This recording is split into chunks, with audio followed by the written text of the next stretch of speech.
विठ्ठला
जागदा धन्य माता पिता तयाच्या कुळी कन्या पुत्र होती जे सात्विक तयात झारी कवाटे देवा गीता भागवत करीती श्रवण अखंड चिंतन विठोबाचे तुका म्हणे मज करू त्यांची सेवा तरी माझ्या दैवा पार नाही कुळी कन्या पुत्र होती जे सात्विक तयाचा हरी कवाटे देवा महायोग पीठे तडे भीमरथ्या वरम पुंडलिकाय दातुं मुनींद्र समागत्य तिष्ठं तमानंद कंदम परब्रह्मलिंगम वजे पांडुरंगम पांडुरंगाकारो प्रथम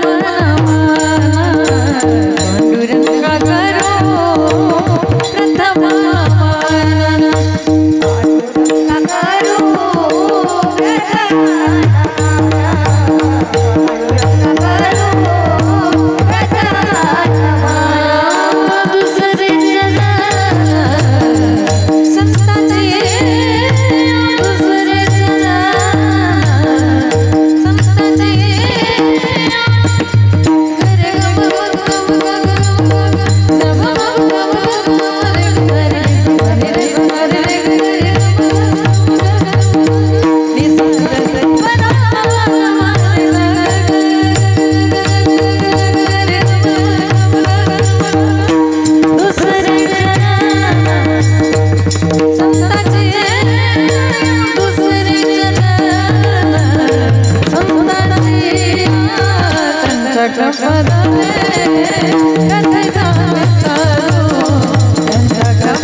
दुसरे चरण संताची त्यांच्या कृपादाने कथेचा विस्तार बाबाजी सद्गुरुदास तुकाजा यांच्या केली स्मरण होय सकल विद्याचे अधिकरण तेची बंधू श्री चरण श्री गुरुचे ते नमस्कार ओम नमो ज्ञानेश्वर करुणा करा दया तुमचा अनुग्रह लादलो पावन झालो चराचरी आपुलिया हिता जो असे जागता धन्य माता पिता तयाची कुळी कन्या पुत्र होती जे सात्विक तयाचा हरी वाटे देवा विठाला विठा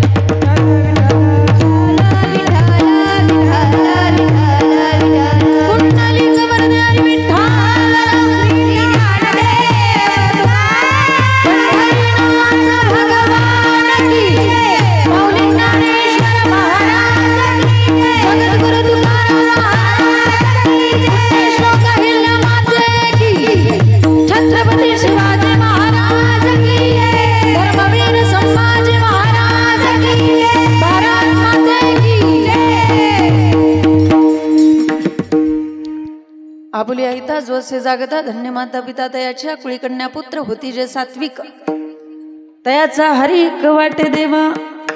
प्रस्तुत प्राप्त प्रसंगी प्राप्त स्थळी कीर्तन रूपी सेवेकरता घेतलेला भंग भूतलावरती जन्माला आलेल्या जड जीवांचा उद्धार करण्यासाठी आपला देह अखंडपणे झिजवणारे संत श्रेष्ठ जगद्गुरु जगद्वंदनीय श्रीमंत श्री तुकोबारा यांचा सर्वांच्या परिचयाचा उत्कृष्ट असा आणि 4 चरणाचा अभंग आज या ठिकाणी सेवेसाठी विठाला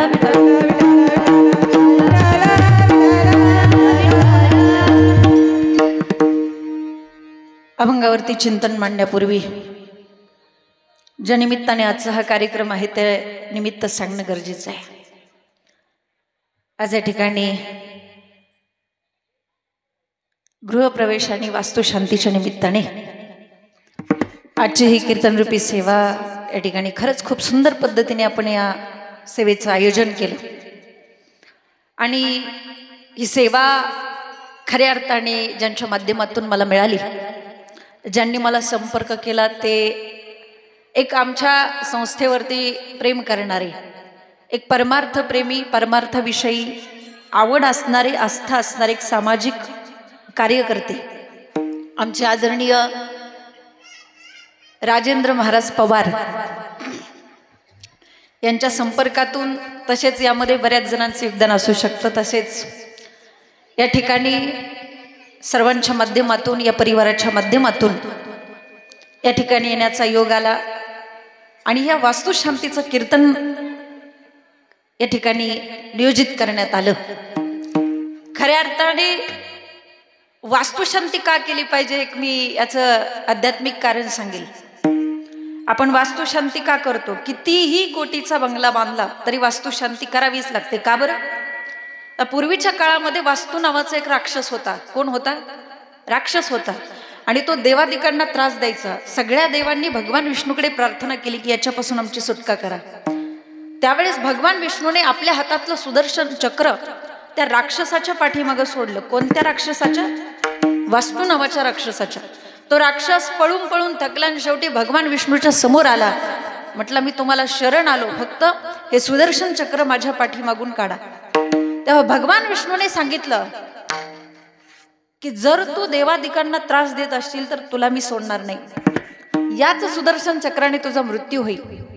तेव्हा मात्र तो वास्तू नावाचा राक्षस शरण आला आणि जो शरण आला त्याला मरण देत नाही देव। देव हा दयावान आहे। ठीक आहे, तू इथं राहायचं नाहीयेस, तुला मी सोडतो, पण तू इथं राहायचं नाही, देवादिकांना त्रास द्यायचा नाही। ठीक आहे, मी इथं राहत नाही, पण मी नेमकं राहू कुठे? माझं राहण्याचं ठिकाण कोणतं? तेव्हा भगवान विष्णूने सांगितलं की मृत्यू लोकामध्ये जो कोणी नवीन वास्तू बांधेल त्या वास्तूमध्ये तो गुप्त रूपामध्ये राहायचं। काय सांगितलं? मृत्यू लोकामध्ये जी कोणी व्यक्ती नवीन वास्तू बांधेल त्या वास्तूमध्ये तू गुप्त रूपाने राहायचं, पण ज्या वास्तूमध्ये होम हवन केला जाईल, ज्या वास्तूमध्ये माझं नामसंकीर्तन घडत असेल त्या वास्तूमध्ये मात्र तुला राहण्याचा अधिकार नाही। आणि म्हणून या वास्तुशांतीची आज या ठिकाणी आपण या ठिकाणी सेवा करतो, पूजा करतो, कीर्तन करतो, भगवान विष्णूचं नामस्मरण करतो, नामसंकीर्तन करतो। कारण हा राक्षस जोपर्यंत घरामध्ये आहे तोपर्यंत त्या घरामध्ये सुख, शांती, समाधान, यश मिळू शकत नाही। म्हणून या ठिकाणी वास्तुशांतीच्या निमित्ताने या परिवाराने खऱ्या अर्थाने कीर्तनाचंही नियोजन केलेलं आहे। विठाला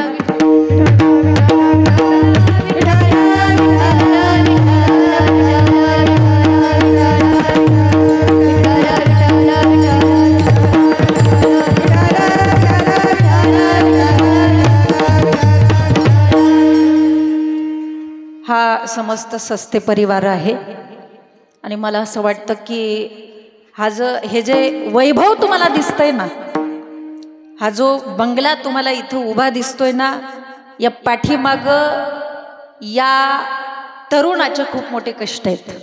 आणि मला असं वाटतं की ज्या तरुणाचं एवढं मोठं कर्तृत्व आहे तो मुलगा मोठा नाही तर त्याचे आई वडील सगळ्यात जास्त मोठे। ज्या आई वडिलांनी या कर्तृत्ववान मुलाला जन्म दिला त्या आई वडील खऱ्या अर्थाने धन्य आहेत। आणि म्हणून महाराज म्हणतात धन्य माता पिता तयाची या। मला आमच्या आदरणीय पवार महाराजांनी खूप काही सांगितलं की खऱ्या अर्थाने खरंच या काय नाव आहे त्या तरुणाचं, आमचे आदरणीय दुर्योधन साहेब ना, बरोबर ना? हा, खऱ्या अर्थाने खूप शून्यातून हे जग त्यांनी निर्माण केलेलं आहे. शून्यातून हे सगळं तुम्हाला दिसतंय ते शून्यातून निर्माण केलेलं आहे.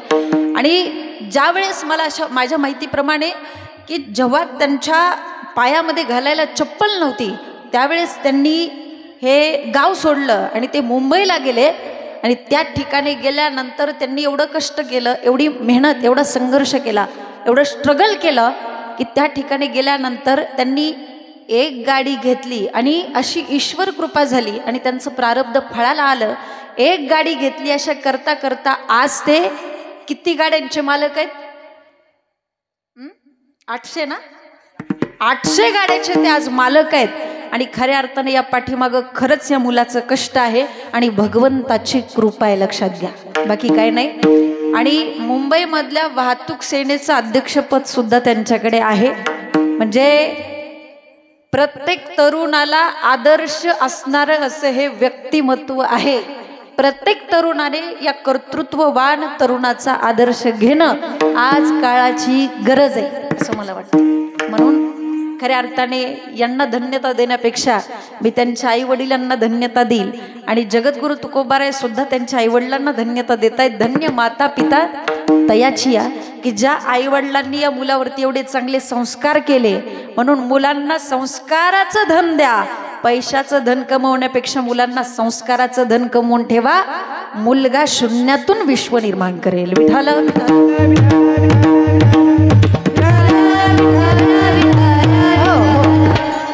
आणि खऱ्या अर्थाने आपलं घर तर त्यांनी मोठं बनवलंच, आपल्या घरामध्ये तर त्यांनी खूप वैभव निर्माण केलेलं आहे, आपलं नाव तर त्यांनी रोशन केलेलं आहे, पण आपल्या मायभूमीसाठी सुद्धा त्यांचं खूप मोठं योगदान आहे, लक्षात घ्या. आपल्या गावासाठी सुद्धा त्यांचं खूप मोठं योगदान आहे. हे सामाजिक कार्य त्यांच्या हातून घडतंय. मला असं वाटतं हे कार्य त्यांच्या हातून भगवान परमात्मा घडवून आणतोय, हे कोणत्याही परमार्थापेक्षा कमी नाहीये. हा परमार्थ करायचा असेल ना तर समाजसेवा केली पाहिजे आणि समाजसेवा हाच खरा परमार्थ आहे. विठाल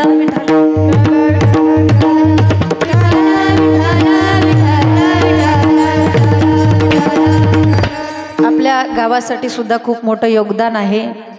खूप मोठी बक्षीसही त्यांनी आपल्या गावासाठी आणून दिलेली आहेत. म्हणून ह्या मुलाचं कौतुक वाटतं. कौतुकास्पद असं कार्य, खूप मोठं कार्य आहे. म्हणून मला असं वाटतं की अशी मुलं अजूनही आहेत, कर्तृत्ववान मुलं आहेत, आई वडिलांचं नाव रोशन करणारी मुलं आजही आहेत. पण मला असं वाटतं 100त एकच मुलगा असा आपल्याला बघायला मिळतो. कितीमध्ये? 100मध्ये असा एखादाच मुलगा पाहायला मिळतो. मला असं वाटतं की या मुलाचं कर्तृत्व ऐकल्यानंतर, अजून मी त्यांना पाहिलेलं सुद्धा नाही, परंतु यांचं कर्तृत्व ऐकल्यानंतर जर आपल्याला एवढा अभिमान वाटत असेल, स्वाभिमान वाटत असेल, आपल्याला एवढं कौतुक वाटत असेल, तर त्यांच्या आई वडिलांना किती कौतुक वाटत असेल, किती कौतुक वाटत असेल. म्हणून मुलांनी आपल्या आई वडिलांना प्रसन्न करण्यासाठी, आपल्या आई वडिलांना प्रसन्न करण्यासाठी चांगलं कर्म करा, सामाजिक काम करा. आई वडील तुमच्यावरती प्रसन्न होतात आणि एकदा का आई वडील तुमच्यावरती प्रसन्न झाले की देव तुमच्या आपोआप प्रसन्न होतो. हा महाराष्ट्राचा इतिहास आहे. पुंडलिके काय केले, परब्रह्म उभे केले. म्हणून खऱ्या अर्थाने अशा मुलांचा आपल्यालाच काय तर देवाला सुद्धा अशा मुलांचा आनंद वाटतो. आपल्यालाच काय भगवंताला सुद्धा अशा मुलांचा आनंद वाटतो. तयाचा हरिक वाटे देवा, कुणाचा? कुळी कन्या पुत्र होती जे सात्विक. अशा कर्तृत्ववान मुलांचा देवाला सुद्धा आनंद वाटतो. म्हणून जीवनामध्ये सामाजिक काम केलं पाहिजे, गीतेचं श्रवण केलं पाहिजे, भागवताचं श्रवण केलं पाहिजे, परमार्थ केला पाहिजे. आपल्या हातून आपल्याला जेवढं काही चांगलं करता येईल तेवढं करण्याचा प्रयत्न केला पाहिजे. आणि तुम्हाला जर असं वाटत असेल की आपल्याकडून उच्च कोटीचा परमार्थ घडावा, तर त्याने मला असं वाटतंय की त्याने अगोदर घरामध्ये चांगलं वागलं पाहिजे. परमार्थ तुमच्या हातून आपोआप घडतो. घरामध्ये चांगलं वागलं पाहिजे, आई वडिलांना आनंद वाटावा असं कार्य केलं पाहिजे. अरे आज त्यांच्या आईच्या वडिलांच्या डोळ्यातून आनंद अश्रू आले असतील की बापरे, माझ्या मुलाने किती मेहनत केली, किती कष्ट केलं आणि आमच्या कष्टाचं आमच्या मुलाने चीज केलं. आज खऱ्या अर्थाने त्यांच्या आई वडिलांना आनंद झाला असेल आणि त्या भगवंताला सुद्धा अशा मुलांचा आनंद होत असतो. तुकोबाराय तर म्हणतात की अशा कर्तृत्ववान मुलांची, अशा परमार्थिक मुलांची मला सेवा घडावी आणि यात मी माझं परम भाग्य समजेल.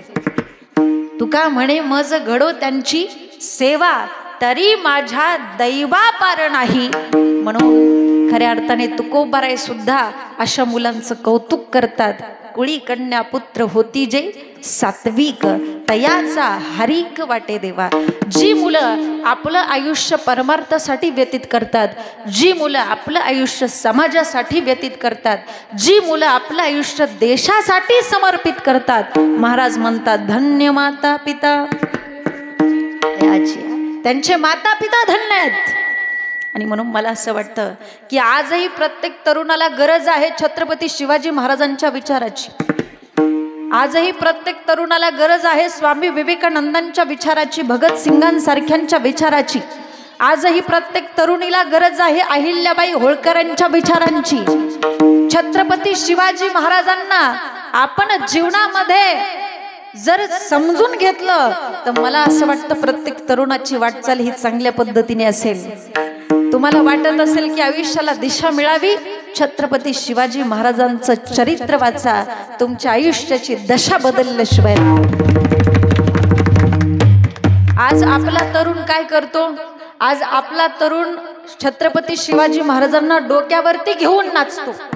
आता आली शिवजयंती जवळच, पण मी असं म्हणेल तुम्हाला, छत्रपती शिवाजी महाराजांना डोक्यावर घेऊन नाचण्यापेक्षा त्यांना डोक्यात घ्या. डोक्यात घ्या, डोक्यावर नका घेऊ, डोक्यात घ्या.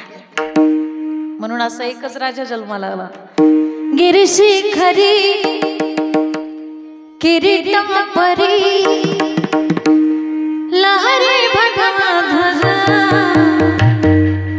लहरी भगवा ध्वजा, उगवला तारा ते मैने हरा गरजा शिवाजी राजा, उगवला तारा ते मैने हरा गरजा शिवाजी राजा, उगवला तारा ते मैने हरा गरजा शिवाजी राजा, उगवला तारा ते मैने हरा गरजा शिवाजी राजा. युगा युगाचा घडणारा यवन जागरी हरी सरदार, यवन जागरी हरी सरदार, यवन जागरी. मराठा मर्दा होऊन खुर्द, मराठा मर्दा होऊन खुर्द, हटला शत्रूचा भुजा, हटला शत्रूचा भुजा,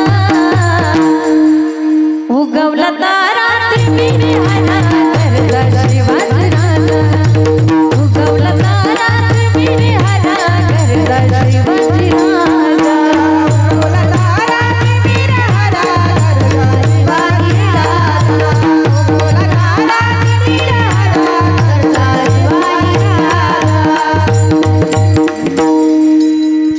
आणि म्हणून खऱ्या अर्थाने मुलं जन्माला आली तर छत्रपती शिवाजी महाराजांसारखी कर्तृत्ववान मुलं जन्माला यावीत. आणि अशाच मुलांचा आनंद देवाला वाटत असतो. कोणाचा आनंद देवाला वाटत असतो? तर जी मुलं आपल्या हिताच्या ठिकाणी जागेत, आपुलिया हिता जो असे जागता. बघा, जागे राहणं म्हणजे काय? खऱ्या अर्थाने सावध राहिलं पाहिजे कुठल्याही गोष्टीमध्ये, कारण सावध तो सुखी. दूरदृष्टी कोणाकडून शिकली पाहिजे? छत्रपती शिवाजी महाराजांकडून आजच्या तरुणाने दूरदृष्टी शिकली पाहिजे. सावध तो सुखी, जागं राहिलं पाहिजे. परंतु आज काय होतं माहिती का? या ठिकाणी चार विकल्प पडतात. काही लोक जागे आहेत पण त्यांना हित कळत नाही, काहींना हित कळतं पण ते जागे राहत नाहीत. म्हणजे कीर्तनात जरी बसलं तरी मोबाईल मध्ये मुंडकं घातलेलंच आहे, ऐक नाही. म्हणजे हित माहितीये परंतु हिताच्या ठिकाणी जागा नाहीये. काही लोकांना हितही कळत नाही ते जागेही राहत नाही. म्हणजे ती लोक म्हणतात की पुण्य म्हणजे भुलतापणी, पाप म्हणजे धमकी. हा महाराज लोकांचा काय आहे? नंदा. परंतु ही लोक जीवनामध्ये स्वतःचा उद्धार करू शकत नाहीत. परंतु जी लोक आपलं हित माहिती आहेत आणि आपल्या हिताच्या ठिकाणी जागा आहेत, महाराज म्हणतात धन्य माता पिता तयाची. बऱ्याच ठिकाणी संत महात्म्यांनी आपल्याला जाग करण्याचे काम केले. उठ जागे भारे आता स्मरण करा पंढरीनाथा भावी चरणी ठेवा सुख बऱ्याच ठिकाणी त्यांनी आपल्याला जाग करण्याचं काम केलं. मग आता जाग राहायचं म्हणजे काय करायचं? कीर्तन हे कधी वाच्यार्थाने ऐकायचं नाही, कीर्तन हे लक्षार्थाने ऐकायचं. मी आता कसं राहतं माहिती का, आपल्याला जर का एखादं गाव कमी वेळेमध्ये गाठायचं असेल तर जरा गाडीला थोडंसं स्पीड द्यावं लागतं. त्यामुळे मी जी माझी गाडी आहे ना ती आता 100च्या स्पीडने चालू आहे. कारण आहे ना आपल्याला 2 तासाचं जे रनिंग आहे ते 1 तासामध्ये कव्हर करायचं आहे. विठाला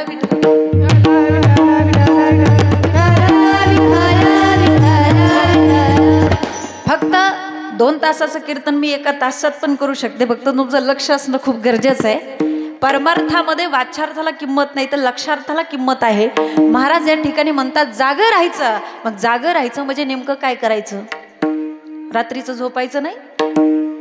जागं राहायचं म्हणजे काय करायचं? मी तुम्हाला उदाहरण सांगते. जर समजा एखादा उमेदवार निवडणुकीसाठी उभा राहिला तर तो काही कधी खाली बसतच नाही का? पण आपण सगळे काय म्हणतो की तो उभा राहिला. मग उभा राहणं म्हणजे काय? तर उभा राहणं म्हणजे तो त्या कार्यासाठी तत्पर आहे, तो त्या कामासाठी तत्पर आहे. तसं या ठिकाणी जाग राहायचं आहे म्हणजे परमार्थ करण्यासाठी तत्पर राहायचं आहे. विठाला विठाला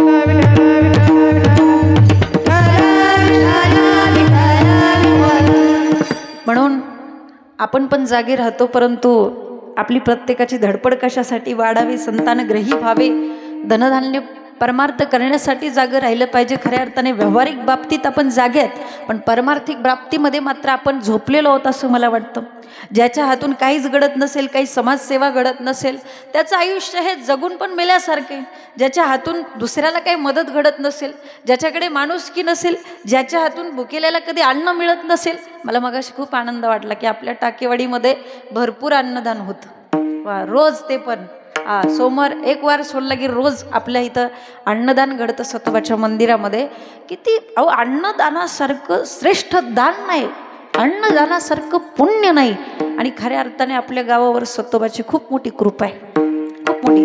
अहो, आपल्याला अडचणच नाही येणार आपल्या गावाला, कोणतीच अडचण नाही येणार. फक्त तेवढी भक्ती आपण चालू ठेवली पाहिजे, तेवढा भाव आपल्या अंतकरणामध्ये असला पाहिजे. म्हणून जीवनामध्ये आपण व्यावहारिक बाबतीमध्ये जागे, परंतु पारमार्थिक बाबतीमध्ये मात्र आपण झोपलेलो तसं मला वाटतं. म्हणजे सगळेच नाही पण क्वचित. परंतु काय होतं, प्रत्येकाला असं वाटतं की आपण पुण्यवान असावं, प्रत्येकाला असं वाटतं की आपण गरीब असावं, प्रत्येकाला असं वाटतं की आपण गरीब असावं. नाही, प्रत्येकाला असं वाटतं आपण श्रीमंत असावं. प्रत्येकाला असं वाटतं की आपल्याबरोबर कोणाची भांडणं नसावीत, तंट नसावीत आणि आपली कोणासोबत नसावीत. म्हणजे प्रत्येकाला असं वाटतं की आपण निर्भय असावं, आपल्याला कुणाची भीती नसावी. पण महाराज सांगतात, जर तुम्हाला श्रीमंत व्हायचं असेल तर दारिद्र्याचा नाश करावा लागतो. आज 2 टायमिंगचं खायची पंचायत होती आणि आज तो माणूस किती मोठा झाला.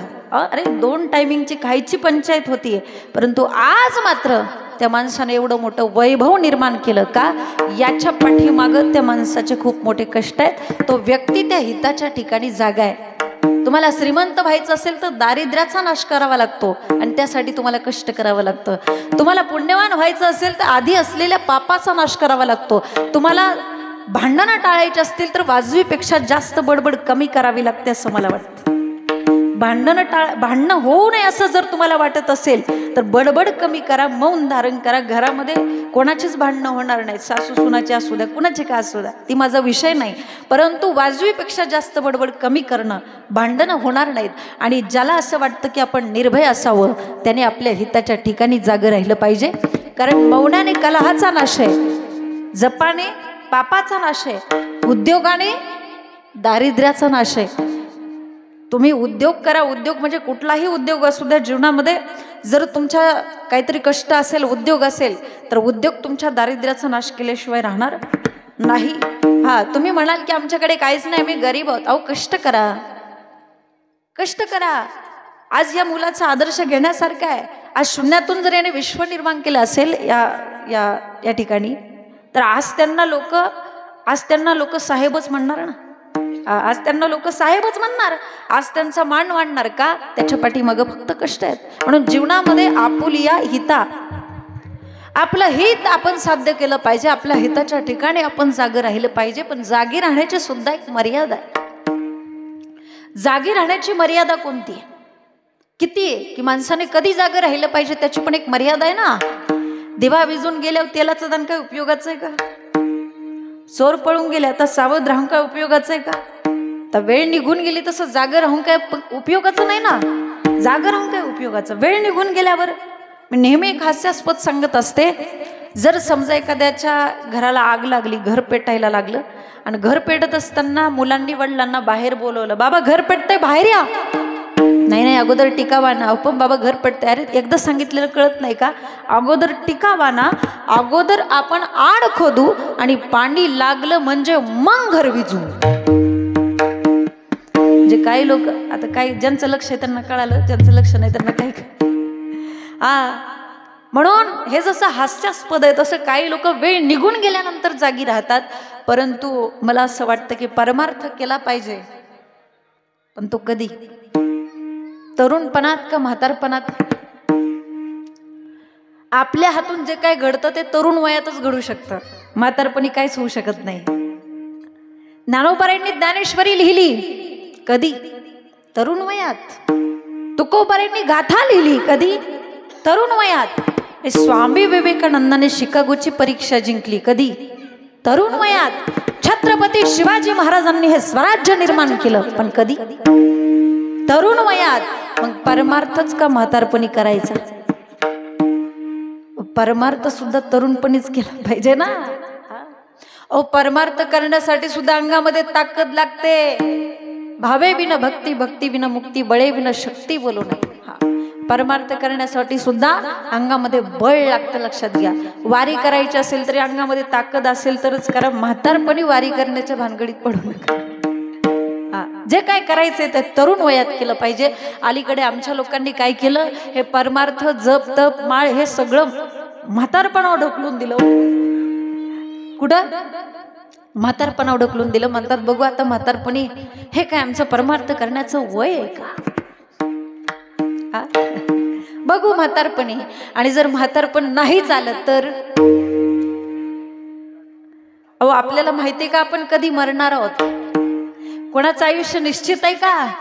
अरे आपल्याला माहित नाही आपण कधी मरणार आहोत. म्हणून जोपर्यंत आहात तोपर्यंतच परमार्थ करून घ्या. आयुष्य हे कोणासाठी थांबत नाही. आयुष्य जात आहे पहा काळ जपत असे महा, स्वहिताचा घोर वहा, ध्यानी राहा श्रीहरीच्या. म्हणून जोपर्यंत आपलं इंद्रिय रूपी घर चांगलंय, म्हातारपण लांब आहे आणि आयुष्य थांबलेलं आहे, तोपर्यंत जो आपल्या हिताच्या ठिकाणी जागा आहे त्याचेच माता पिता धन्य आहेत. म्हणून महाराज म्हणतात आपुलिया हिता जो असे धन्य माता पिता तयाची. आता या ठिकाणी आपण जर विचार केला तर पहिला क्रमांक आईला दिला, दुसरा क्रमांक वडिलांना दिला. अगोदर धन्य माता मग नंतर पिता. कारण संतांचं वाङ्मय शास्त्राच्या आधारे पहिल्यांदा मातृदेवो भव आणि मग नंतर दुसऱ्या क्रमांकाला पितृदेवो भव. अगोदर माता नंतर पिता. याचं कारण असे की लहान मुलावरती संस्कार घडवण्याचं पहिलं काम कोणाचं आहे? आईच आहे. म्हणून आपण नाही का सांगत, जे गर्भवती स्त्रिया आहेत त्यांनी मुलावरती चांगले संस्कार करा, कीर्तन ऐका, रामायण कथा ऐका. बरोबर ना?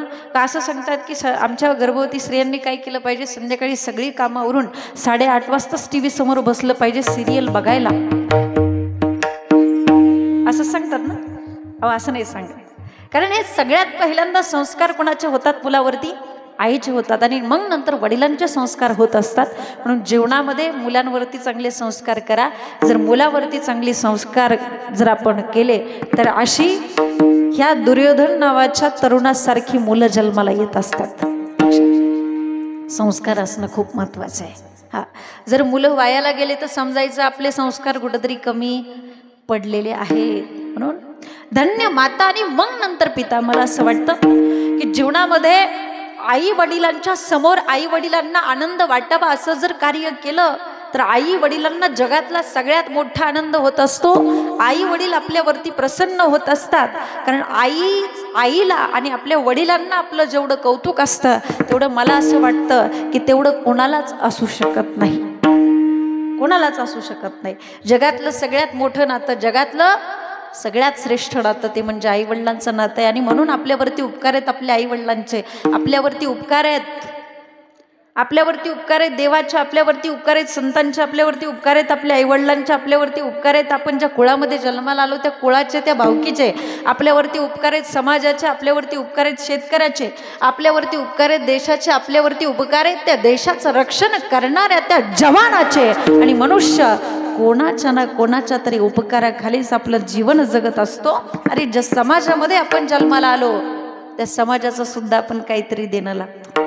म्हणून माणसाने कृतज्ञतेने नाही तर कृतज्ञतेने जगलं पाहिजे. अरे उपकार आहेत आपल्यावरती आपल्या आईवडिलांचे. मला असं वाटतं ज्या तरुणाला, ज्या मुलांना आपल्या आईवडिलाचं महत्त्व कळत नसेल त्या तरुणाला, त्या मुलाला देशाचं महत्त्व काय कळणार आहे? त्या तरुणाला अरे समाजाचं महत्त्व काय कळणार आहे? म्हणून पहिल्यांदा सुरुवात कुटुंबापासून असली पाहिजे. जी मुलं आईवडिलांना मानत नाही ती संतांना काय मानणार? जी मुलं आईवडिलांना मानत नाही ती देवाला काय मानणार? म्हणून जीवनामध्ये मुलाची कर्तबगारी किती मोठी असू द्या, धन्य माता आणि मग नंतर पिता, धन्य माता पिता तयाची. आणि जेथे जेथे कर्तबगारी पुत्राने आपल्या मातेचा स्वाभिमान धारण केलाय त्या शास्त्राच्या आधारे संतांचं वाङ्मय असल्यामुळे पहिला क्रमांक कुणाला आहे? मुलाची कर्तबगारी कशी असली पाहिजे मी तुम्हाला थोडक्यात सांगते. मुलगा कसा पाहिजे? रामायणामधला एक प्रसंग आहे. ज्यावेळेस धनुष्यभंग झाला आणि धनुष्यभंगाचा आवाज ऐकून परशुरामजी त्या दिशेने आले. धनुष्य कोणाचं होतं? परशुरामजीचं होतं. कोणी तोडलं ते? रामचंद्र प्रभूंनी ते तोडलं. आणि ज्यावेळेस परशुरामजीने त्या धनुष्याचे तुकडे पाहिले त्यावेळेस परशुरामजीला राग आला आणि परशुरामजी म्हणतात, जना अरे जल्दी पता है धनुष्य किसने तोड़ा है? जिसने वो धनुष्य तोड़ा होगा उसको समाज से विलग करना, वरना सबकी हत्या कर डालूंगा. आता मात्र परशुरामजी रागवल्यानंतर जनक राजा शांत आहेत, रामचंद्र प्रभू शांत आहेत, लक्ष्मणजी क्रोधामय आहेत, विश्वामित्र तटस्थ आहेत. पण रामचंद्र प्रभू विचार करतायत की आपला सासरा आपलं नाव सांगणार नाही का? कारण तो त्यांच्या मुलीच्या कुंकवाचा प्रश्न आहे. कशाचा प्रश्न आहे? कुंकवाचा प्रश्न आहे. म्हणून स्वतः रामचंद्र प्रभू परशुरामजीच्या पुढे गेले, नतमस्तक झाले आणि मुखातून उद्गार निघाले, नाद संबोधन भंजने हरा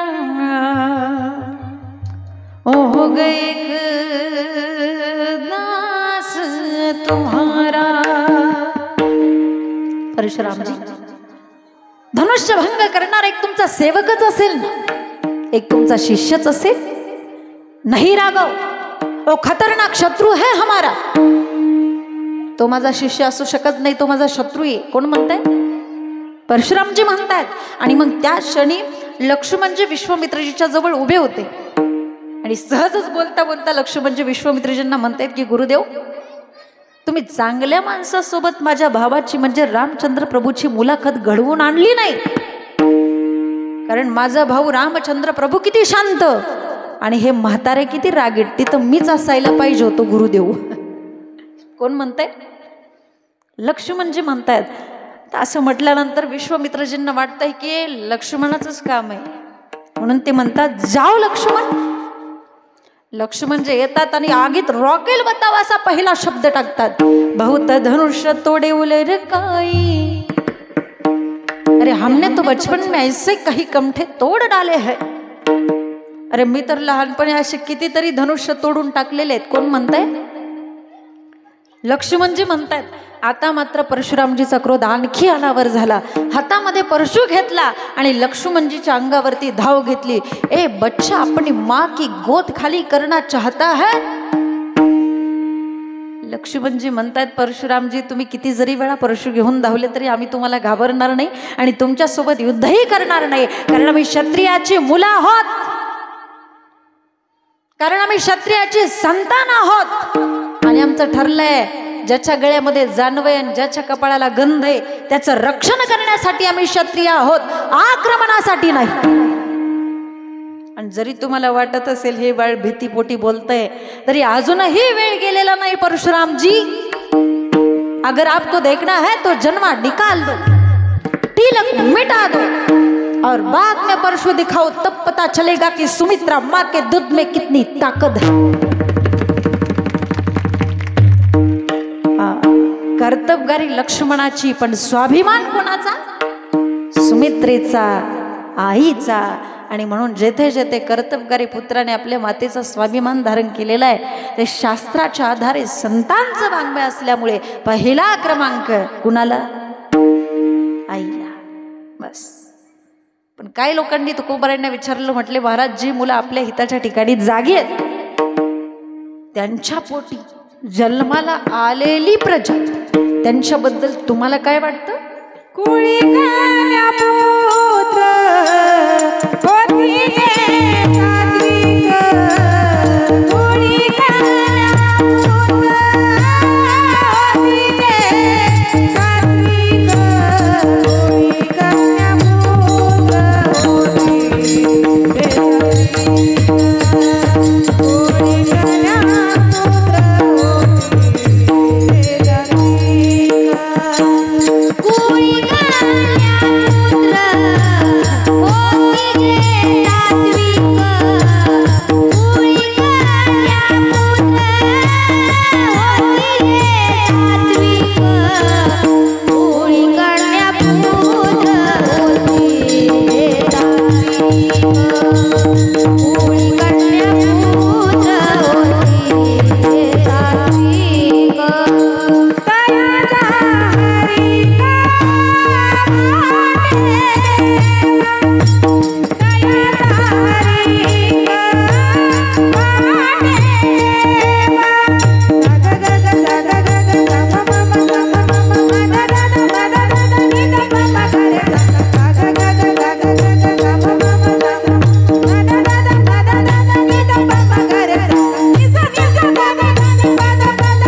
जे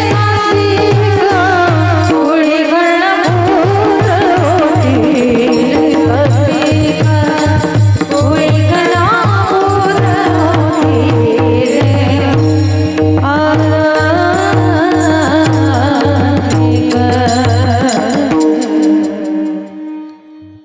पुत्र होती जे सात्विक तयाचा हरी कवाटे देवा। महाराज म्हणतात सात्विक कुळात जन्माला आलेली मुलगा असो अथवा मुलगी असो, त्यांचा मलाच काय तर त्यांचा देवाला सुद्धा आनंद वाटतो, देवाला सुद्धा त्यांचा हर्ष वाटतो, तयाचा हरी कवाटे देवा। कारण ती मुलं करतात काय? गीता भागवत करीती श्रवण, अखंड चिंतन विठोबाचे, अखंडतेने विठ्ठलाचं चिंतन करतात। आणि म्हणून आपण सुद्धा एकदा सर्वांनी मोठ्या प्रेमाने हाताने टाळी, मुखाने नाम विठोबा रखुमाई,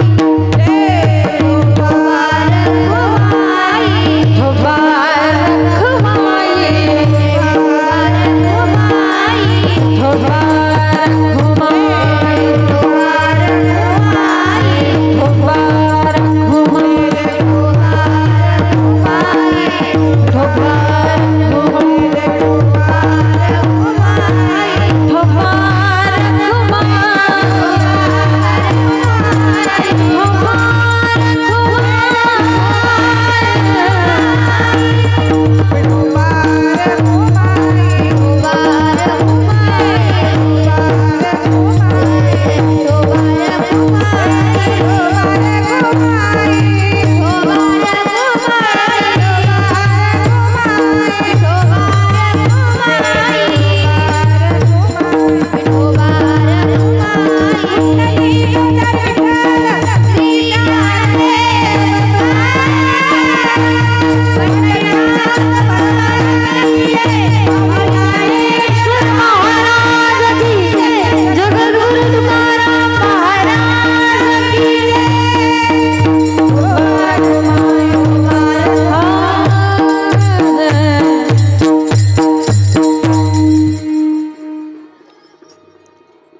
आपुलिया हिता जो असे जागता धन्य माता पिता दयाच्या कुळी कन्या पुत्र होती जे सात्विक तयाचा हरिक वाटे देवा गीता भागवत करीती श्रवण अखंड चिंतन विठोबाचे. ती मुलं अखंडतेने विठ्ठलाचं चिंतन करतात, ती मुलं देशाची सेवा करतात, ती मुलं समाजाची सेवा करतात, ती मुलं आईवडिलाची सेवा करतात. आणि म्हणून स्वामी विवेकानंदांच्या जीवनामधला एक प्रसंग मी तुम्हाला सांगेल की ज्यावेळेस एक गोष्ट आपल्या लक्षात येते. प्रेम म्हटलं की माता, पतिव्रता म्हटलं की सीता आणि शास्त्र म्हटलं की गीता. गीता म्हटलं की आपल्याला आठवण यावी स्वामी विवेकानंदांची. स्वामी विवेकानंद जेव्हा शिकागो नावाच्या परिषदेमध्ये अमेरिकेला गेले आणि अमेरिकेला गेल्यानंतर तिथल्या पंडितांनी काय केलं तर आपल्या हिंदुस्थानचा ग्रंथ गीता सगळ्या ग्रंथांच्या खाली ठेवला. जेव्हा स्वामी विवेकानंदांना बोलण्याची संधी मिळाली त्यावेळेस माय ब्रदर्स अँड माय सिस्टर्स या शब्दामध्ये त्यांनी अख्खा समाज जिंकला होता. आणि त्यांनी पुढे बोलायला सुरुवात केली.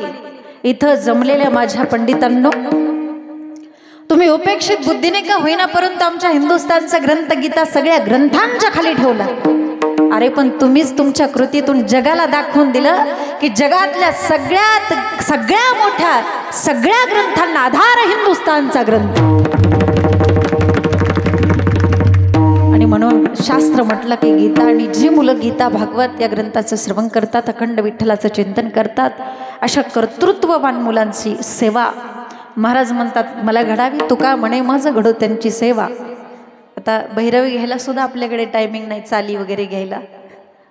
अशा मुलांची सेवा मला घडावी तरी माझ्या दैवापार नाही. मी स्वतःला त्या गोष्टीमध्ये भाग्यवान समजेल. मला असं वाटतं की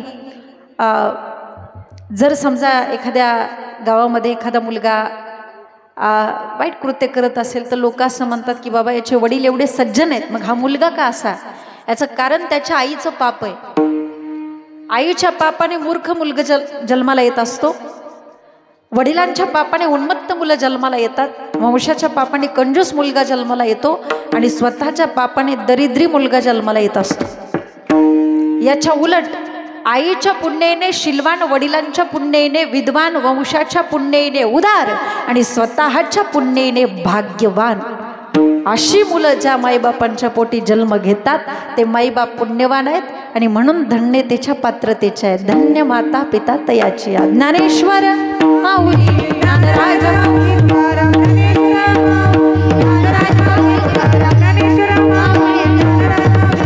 ज्ञानेश्वर माऊली तुकाराम तुकाराम तुकाराम